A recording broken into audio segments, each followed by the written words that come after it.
The grand hall of the Zelfarin royal palace was filled with bright lights and the strange, sweet music of alien instruments. Nobles in shimmering robes whispered behind jeweled hands, their eyes always darting toward the center of the room, where the throne stood. Tonight, the hall buzzed with more excitement than usual. On the high throne sat Emperor Zern, ruler of Zelfera, his violet skin glowing under the chandeliers. He smiled coldly as the human delegation entered the hall. Earth's ambassador, Mr. Jacob Lee, and his team walked with careful steps. They knew that here, a wrong word or glance could bring trouble. The real focus of the evening, however, was Princess Elira. She stood silently beside her father, her face calm but her eyes distant. Everyone knew Elira's story, the beautiful but useless princess. Doctors had declared her infertile as a child. In Zelfarin culture, where family bloodlines were everything, this was a quiet disaster. Some pitied her, but most only whispered jokes when she passed by. Now the emperor rose, raising his hand for silence. Tonight, he announced, we celebrate the friendship between Zelfera and Earth. As a token of our goodwill, his eyes sparkled with mischief. I present my daughter, Princess Elira, as a gift to our human friends. A ripple of laughter moved through the court. Elira felt it like a slap. She knew this was a mockery, not a true gift. The emperor continued, may you find her useful. The crowd snickered.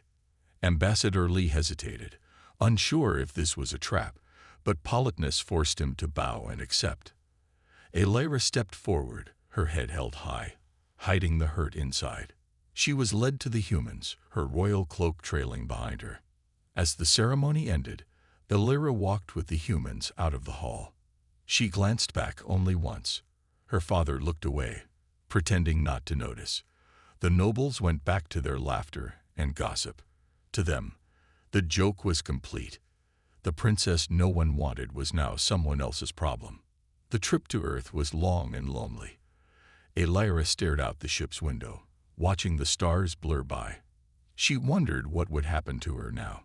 She had heard stories about humans, strange, emotional, sometimes clever. Would they treat her like a thing, like her own people did? Or would they just ignore her? She didn't know, but as the blue planet grew larger in the window, a tiny spark of hope flickered inside her. Maybe far from home, things could be different. Maybe, for once, she could be more than just a joke. But as the ship landed and the doors opened to the strange new world, Elira took a deep breath. She would not let them see her fear. Whatever Earth had in store for her, she would face it with her head held high. Elira stepped onto Earth for the first time, her eyes wide as she took in the busy spaceport. The air smelled different here, fresh and sharp, filled with strange scents she could not name. Humans hurried everywhere, some laughing, some shouting, all moving with a purpose.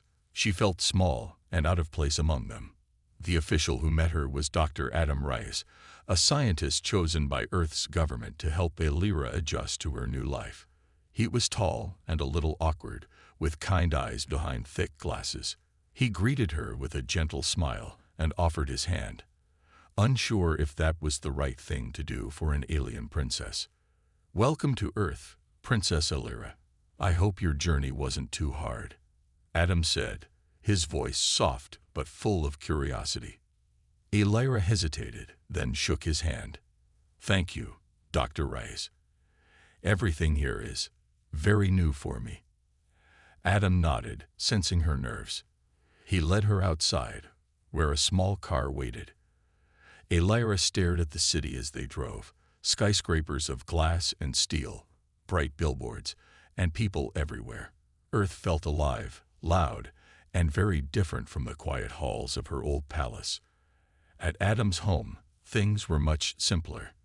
The apartment was small, full of books, strange machines, and a few green plants on the windowsill. Adam showed her around. You can stay here for as long as you need, he said, a bit shy. I know it's not a palace, but it's safe, and you can be yourself here. For the first time in years, Elira relaxed a little. Adam did not stare at her with cold eyes or treat her like a burden. He asked questions about her world, her favorite foods, and even what music she liked. He never brought up her gift status or her infertility. To Adam, she was not a joke. She was a guest.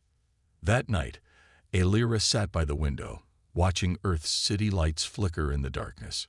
She heard Adam in the kitchen, singing softly as he made tea. The apartment felt warm and peaceful, a feeling she hadn't known for a long time.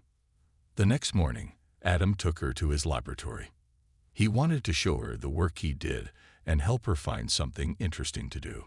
Alira's eyes shone with curiosity as she looked at the machines and computers. Adam explained everything patiently, and for the first time, she felt excitement, not fear. As days passed, Alira and Adam became friends. She learned about Earth, and he learned about Zelfera. They laughed over breakfast, solved small problems together, and talked late into the night. For Alira, each day brought new hope. She was still an outsider, and her future was uncertain. But on Earth, Alira was more than just a princess with a broken future. For the first time, she was simply Alira, a person worth knowing. In the weeks that followed, Alira settled into her new life on Earth. Every day brought something new and unexpected. Adam made sure she was never bored. He took her to the city markets, where they tasted foods she had never seen before. Spicy, sweet, and sometimes too sour. She tried ice cream for the first time, and laughed as it melted too quickly on her tongue. But Adam was not just her host. He was a scientist who loved learning about everything. One rainy afternoon, he invited Alira to help with a project in his laboratory. At first, she was nervous. She had never worked with human technology before. But Adam was patient, showing her each tool and explaining how things worked. Surprisingly, Alira caught on quickly. She was sharp and asked good questions, sometimes making clever suggestions that even surprised Adam. Soon, they were working side by side, like true partners. One day, while sorting some files, Alira found a report labeled Zelferin Genetics. She hesitated, then showed it to Adam. He looked at her with respect, not pity, and asked, "Do you want to talk about your condition?" Alira hesitated, then nodded. For the first time, she told someone the whole truth. How the royal doctors had declared her infertile, how her father had treated her like a shameful secret, and how the court had laughed when she was given to the humans. Her voice shook, but Adam listened carefully, never interrupting. After a long silence, Adam said, "I'm sorry for what you've been through, but Earth science is different from Zelferin science. Maybe we could try to learn more. Would you let me help?" Alira was surprised. No one had ever offered to help her before. She agreed, a little nervous but also excited. Together, they began researching her condition, using both Zelferin and human technology. Adam showed her how DNA worked, and Alira taught him about Zelferin biology. Days turned into nights as they worked. The more they learned, the more hopeful Alira became. Adam's curiosity and encouragement made her feel like she could do anything. They became a team, not just scientist and subject, but friends who trusted each other. They joked as they worked, and sometimes Adam brought her small gifts, flowers, music, or even a funny old movie. In return, Alira told him stories of Zelfera's glowing forests and crystal rivers. She taught him to write her language, and he showed her how to ride a bike in the park, even though she kept falling. Their friendship grew stronger each day. Adam saw Alira as more than just an alien princess. She was clever, brave, and funny. For Alira, Adam was not just a scientist. He was her first real friend. Together, they were no longer outsiders. They were partners, facing the unknown future side by side. One night, while the city outside slept under a quiet rain, Adam sat hunched over his computer, scanning the results of their latest tests. Alira watched him from across the room, nervous but hopeful. She had started to believe that maybe Adam could find something all the other doctors missed. Adam suddenly frowned, his eyes narrowing as he read the data. "Elira, come look at this," he said, waving her over. She hurried to his side. The screen showed a complicated pattern, a map of her genes. "I checked your DNA against all the usual signs of infertility," Adam explained, "but nothing fits. Your genes should allow you to have children. In fact, everything looks normal, except this." He pointed to a strange, glowing mark in the data. Elira leaned closer. "What is it?" "It's like a lock," Adam said, excitement building in his voice. "See these patterns? It's not a natural mutation. Someone did this on purpose." Elira stared at him, shocked. "On purpose?" Adam nodded. "It looks like someone, probably the royal doctors, changed your DNA, then hid it so no one else would notice. They made you infertile with science, not nature." Elira's hands shook. For so many years, she had believed she was broken. The truth hit her hard. It was not her fault. Someone had decided her future for her own family. Adam reached for her hand gently. "This isn't the end. With the right technology, we might be able to unlock your genes again. But if we do this, it will be dangerous. Zelfarin laws are strict, and your family might try to stop us." Elira was silent, thinking about everything she had lost: her family, her home, her future. The pain was real, but now so was her anger. She was tired of being a joke, a burden, or a problem to be solved. "What do I have to lose?" she said quietly. "Let's try." Adam smiled, proud of her courage. "We'll go slow. First, I'll design a genetic therapy using CRISPR. It's something we use on Earth to fix DNA. We'll test everything carefully before we try it on you." Together, they began the secret work. Adam collected the supplies, making sure not to draw attention. Elira learned about each step, determined to help. They worked at night, using code words and hiding their research under false names. There were moments of fear. Once, a message from Zelfara arrived, asking for updates on Elira's health. Adam sent a simple reply: "She is well." But they both knew that any mistake could bring trouble. But through all the fear and danger, hope grew stronger in Elira's heart. For the first time, the future did not feel like a closed door. She and Adam were breaking the lock together.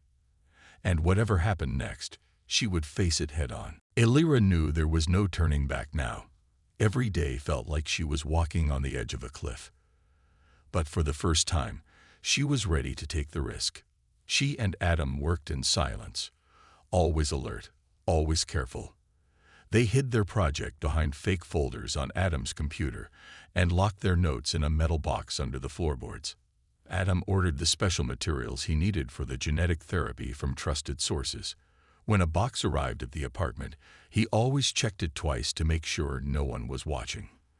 Elira helped him set up the equipment late at night, when the city was quiet and the only light in their apartment came from the gentle glow of computer screens. They followed every step with care. Adam explained each tool and medicine to Elira before they started, making sure she understood and agreed. "We have to be partners in this," he said. "I won't do anything without your choice." Elira nodded. She trusted Adam completely, but she knew the danger was real.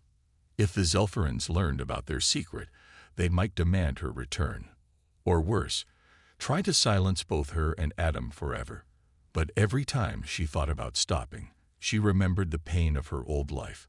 She remembered the laughter in the royal court, her father's cold eyes, and the feeling of being unwanted. No more, she told herself. Not this time. The first test was small, a single cell taken from Elira's skin. Adam used CRISPR to unlock the hidden code in her DNA. They waited anxiously for the results, hearts pounding with hope and fear. When the computer finally beeped, Adam leaned in and checked the screen. He looked up at Elira, a big smile spreading across his face. "It worked," he whispered. Elira laughed out loud for the first time in months. The feeling was like sunlight in her chest. They danced around the room, both of them forgetting their worries for a moment. But there was still one final risk. To truly change Illyra's future, they needed to repeat the process on her real cells, not just a sample. Adam explained the risks honestly. It could hurt. It could even fail. But I will be right here, every step. Illyra looked into Adam's eyes. I want to do this. I'm not afraid. On the night they started the real procedure, Adam made her comfortable in the lab chair. He held her hand as he worked, following every safety step he knew. The medicine made her sleepy, and as she drifted off, Adam whispered, "You are stronger than you know, Illyra." When she woke up hours later, Adam was right there, smiling gently. The hardest part was over. Now they could only wait to see if the treatment had truly worked. For the first time, hope felt close enough to touch. Days passed slowly, filled with nervous waiting. Illyra stayed in Adam's apartment, resting and hoping the treatment would work. Adam checked her condition every hour, watching for any signs of trouble. The air was tense, but both of them believed in a small, growing hope. Then, one morning, Adam came rushing into the room holding a small device that beeped softly. "Illyra, come look," he said excitedly. Illyra sat up quickly, her heart pounding. Adam showed her the screen. The machine was reading signs of early pregnancy, something that had been impossible just weeks before. Illyra stared at the numbers and graphs, not trusting her eyes at first. But then, the truth sank in. She was pregnant. Tears welled up in her eyes. The impossible had happened. For the first time in her life, Illyra felt something she had never dared to dream. Hope for the future. Adam smiled, his own eyes bright. "You did this. We did this." But the news was not just happiness. It was also dangerous. They both knew the Zephyrin government would never accept this. Illyra was supposed to be infertile. This pregnancy was proof that someone had lied and cheated, and that she had been given a chance to change her destiny. "We have to be careful now," Adam said quietly. "If the Zephyrians find out, they might try to take you back or worse." Illyra nodded, feeling a mix of fear and strength. She was no longer just a lost princess or a joke. She was carrying the future, a symbol of change that could shake an entire empire. Over the next weeks, Adam helped Illyra manage her health, and she grew stronger each day. She also began to understand something new. The humans around her cared. People at the hospital, scientists, even strangers. They all wanted her to succeed. One evening, as they sat watching Earth's stars from the apartment window, Illyra reached out and took Adam's hand. "Thank you," she said softly, "for believing in me when no one else did." Adam squeezed her hand back. "You never gave up. That's why this happened." But even as joy filled their hearts, shadows gathered. Zephyrin agents were already moving, tracking her presence on Earth. Messages from her homeworld became colder and more demanding. The joke had turned into a challenge. Illyra knew her life was about to change forever. She had won a battle, but the war was just beginning. Still, she was ready. She was no longer alone. She was a mother-to-be, a symbol of hope, and she would fight for her child and her new home. The news of Illyra's pregnancy spread faster than anyone expected, not through official channels, but through whispers and secret messages. Zephyrin agents soon arrived on Earth, their dark ships cutting through the sky like shadows. They were determined to bring Illyra back, to erase the mistake they believed she was. One evening, as Illyra and Adam walked home from the market, a black hovercar appeared silently behind them. Adam's eyes widened. "We have to move. Now." They quickened their pace, but the agents were faster. The hovercar blocked the street ahead, and two tall figures stepped out, their faces hidden behind helmets. The agents spoke in harsh, unfamiliar language, demanding Illyra return immediately. Adam stepped forward, trying to protect her. "She's under Earth's protection," he said firmly. The agents ignored him, moving closer. Illyra's heart pounded. She had never felt so afraid and alive at the same time. But she refused to be taken without a fight. Suddenly, Adam grabbed her hand. "Follow me," he said, pulling her down a narrow alley. They ran through twisting streets and crowded marketplaces, dodging curious onlookers. Adam led her to a hidden underground lab he had prepared in case of emergency, a place full of secret equipment and supplies. Inside, they locked the heavy door and caught their breath. "They won't stop," Adam said grimly. "We have to be ready." Alira nodded, feeling a fierce determination. The chase had begun, but she was not the weak princess they thought she was. Over the next days, Adam and Alira used every resource they had. They moved between safe houses, used coded messages to communicate with allies, and hacked security systems to stay one step ahead of the agents. Earth's government, though cautious, began to support their efforts quietly, unwilling to lose the symbol of hope they had come to respect. Despite the danger, Alira's strength grew. She trained with Adam, learning to use simple weapons and alien gadgets Adam had collected. She learned how to hide, how to blend in, and how to trust her instincts. One night, as they watched the stars from a rooftop, Adam said softly, "You're not just surviving, you're fighting back." Alira smiled, a new fire burning in her eyes. "I have to. For my child. For the future." But the Zephyrin agents were relentless. They closed in with each passing day, their networks reaching deeper into Earth's cities. The pressure was rising, and the danger more real than ever. Yet, even in the darkest moments, Alira and Adam refused to give up. Together, they were stronger than any enemy. And the story of the infertile princess who came back as a mother was only just beginning. The secret they had kept for so long could no longer stay hidden. As Zephyrin agents closed in, Adam and Alira made a bold decision. It was time to stop running. It was time to fight, not with weapons, but with truth. In a small, crowded room filled with blinking screens and humming machines, Adam prepared the broadcast. Alira stood beside him, nervous but determined. The message would go out across Earth, and beyond, to the whole galaxy. Alira looked into the camera, her voice steady. "I am Princess Alira of Zelfera. I was told I could not have children, but that was a lie. I have been given a chance to change my future.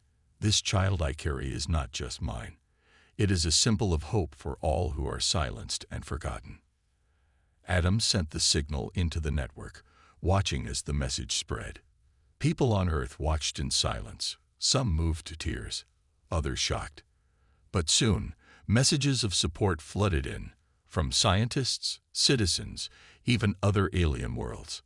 The Zelferan Empire was shaken. For the first time, the royal family faced a public challenge. Young Zelferans, tired of old rules and cruel traditions, began speaking out.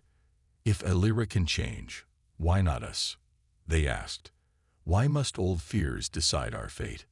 Back on Earth, protests and rallies formed. Humans stood with Alira, protecting her from the agents who tried to silence the message. Earth's leaders spoke carefully but firmly. Alira had the right to choose her own path. The atmosphere was electric. The old order was cracking. For Alira, this was more than a fight for survival.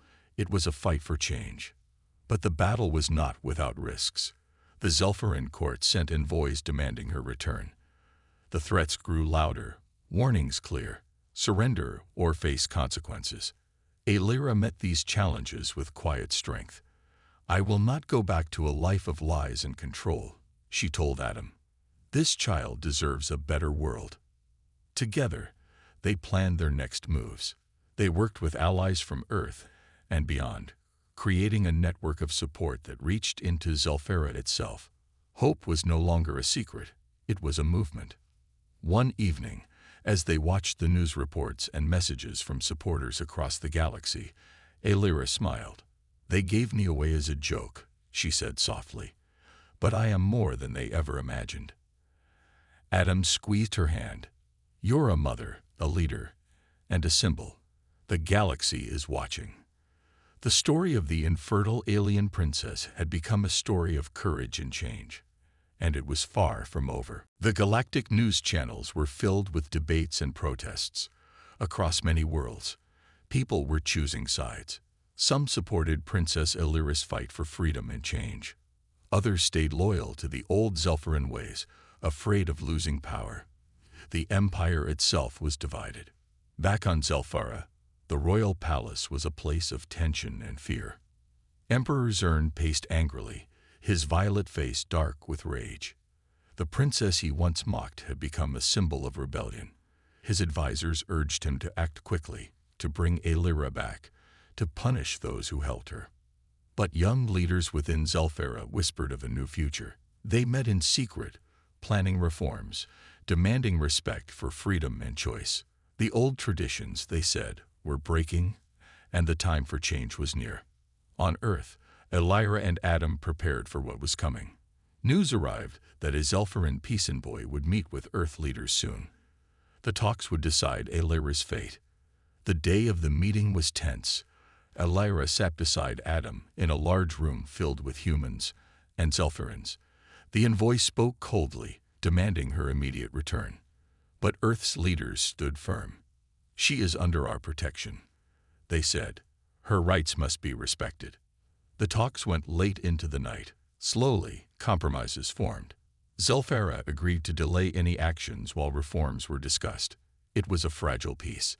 Elira's heart was heavy but hopeful. She thought of the child growing inside her and the world they wanted to build. A world where no one was a joke or a prisoner of old laws.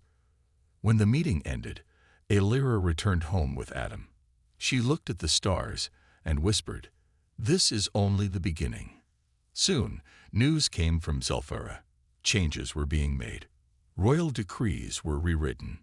Infertility would no longer be a sentence of shame or exile. The younger generation of Zelfarans embraced Elira's courage and began opening the empire to new ideas. For the first time, Elira felt the walls of her old life breaking down. Her story was no longer just about survival. It was about hope, justice, and the power of one person to change many. And as she prepared to welcome her child, Elira knew that her fight, and her family's future, was intertwined with the fate of an entire galaxy.